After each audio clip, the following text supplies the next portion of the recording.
Durand লাইনে দুই প্রতিবেশী দেশের দীর্ঘদিনের উত্তেজনা এখন সরাসরি রূপ নিয়েছে যুদ্ধে। পাকিস্তান ও আফগানিস্তানের মধ্যকার সম্পর্কের চরম অবনতি ঘটিয়ে পাকিস্তানের বিমান ও স্থলবাহিনী আফগান ভূখণ্ডে শুরু করেছে অপারেশন গজব-লিল হক নামক বড় ধরনের সামরিক অভিযান।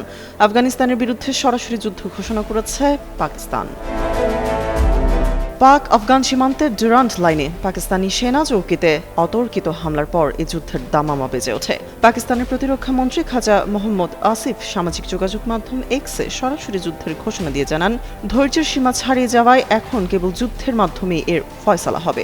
এই ঘোষণার মাত্র কয়েক ঘন্টার মধ্যে পাকিস্তানের সামরিক বাহিনীর রাজধানী কাবুল সহ কান্দাহার ও পাকতিয়া প্রদেশে আফগান সামরিক স্থাপনা লক্ষ্য করে হামলা শুরু করে। ভবিষ্যৎ হোক নিরাপদ, বিনিয়োগ হোক বিশ্বস্ত, আর আমার পছন্দ সল্ট বে। ওয়েলকাম টু সল্ট বে।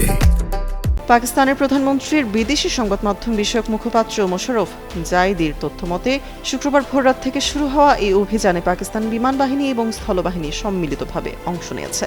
অভিযানে কাবুলের গুরুত্বপূর্ণ সামরিক দপ্তর সহ ২৭টি সেনা চৌকি ধ্বংস এবং ৯টি চৌকি দখল করার দাবি করেছে পাকিস্তানি সেনাবাহিনী। এছাড়া বিপুল পরিমাণ ট্যাঙ্ক, গোলাবারুদের ডিপো, লজিস্টিক ঘাঁটি এবং একাধিক ব্যাটালিয়ন হেডকোয়ার্টার ধ্বংস করা হয়েছে বলে জানা গেছে।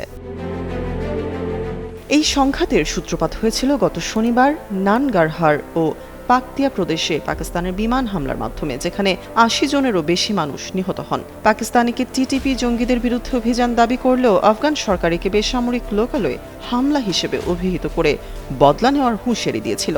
এর রেশ ধরেই বৃহস্পতিবার রাতে নাইট ভিশন ও লেজার নিয়ন্ত্রিত অস্ত্র ব্যবহার করে পাকিস্তানি চৌকিতে হামলা চালায় আফগান সেনারা, যা পরিস্থিতিকে পূর্ণাঙ্গ যুদ্ধের দিকে ঠেলে দেয়। আন্তর্জাতিক সংবাদ মাধ্যম এনডিটিভির বরাতে এসব তথ্য উঠে এসেছে। তামান্না তাবাসসুম, যুগান্তর নিউজ।